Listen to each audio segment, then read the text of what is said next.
विवेक को जगाने के लिए सत्संग जरूरी है। सत्संग का मतलब सत्य की जानकारी, सत्य का मतलब परमात्मा की जानकारी। जिसको भी परमात्मा की जानकारी है, परमात्मा को जानता है, या परमात्मा का भय भी है, या परमात्मा का एहसास है, वो परमात्मा स्वरूप ही कार्य करेगा। इस संसार को जरूरत है परमात्मा को जानने वाले और परमात्मा पर स्थिर रहने वाले लोगों की।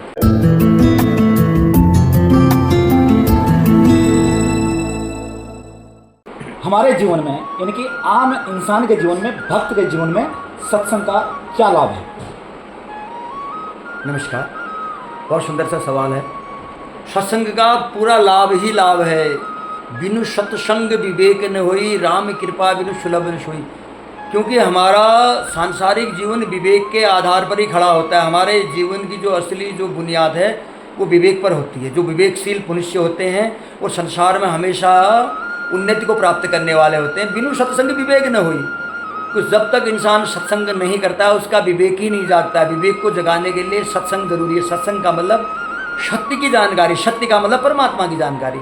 जिसको भी परमात्मा की जानकारी है, परमात्मा को जानता है, या परमात्मा का भय भी है, या परमात्मा का एहसास है, वो परमात्मा स्वरूप ही कार्य करेगा। इस संसार को जरूरत है परमात्मा को जानने वाले और परमात्मा पर स्थिर रहने वाले लोगों की। क्योंकि आग लगी आकाश में, झड़झड़ गिरे अंगार, संत न होते जग में, जल मरता संसार। ये संसार टिका ही इसीलिए है कि इसमें संत हैं। युगों युगों से संतों की वजह से संसार टिका हुआ है। ठंडक देने वाले, संसार की भयानक दाहनल से बचाने वाले, संसार के लोगों को बचाने, आग से बचाने वाले, दुखों से बचाने वाले संत ही हुए।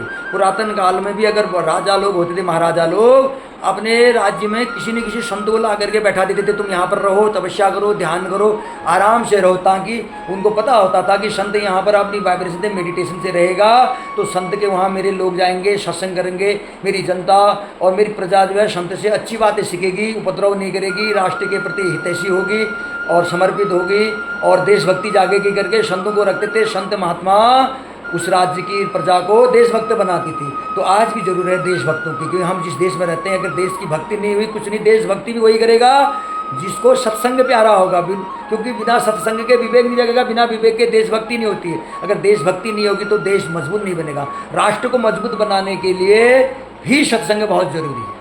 बहुत अच्छा सुंदर संदेश आपने युवाओं को दिया कि जहां सत्संग से विवेक प्राप्त होगा और विवेक से ही जहां हम अपनी घर गृहस्थी को संभालेंगे, वहीं अपने इलाके, अपने मोहल्ले, अपने राज्य और अपने देश की भी सुध लेंगे। बहुत अच्छा आपने एक संदेश दिया। पर इसमें एक सवाल पैदा होता है कि ये सत्संग की कैटेगरी में, यानी कि सत्संग को लेने के लिए कैसे कैसे लोगों को आना चाहिए और किस प्रकार से आप उनको प्रेरित करते हैं सत्संग के लिए? सत्संग वस्तुतः सत्संग होता ही है कि इस दुनिया में हर कोई कैसे न कैसे किसी न किसी रूप में भक्ति कर रहा है, परमात्मा को पाना चाहता है, परमात्मा से डरता है। और हर एक को एक अंतहीन, दिशाहीन एक यात्रा, इस संसार में रहते हुए भी एक भय है कि मेरे साथ क्या होगा।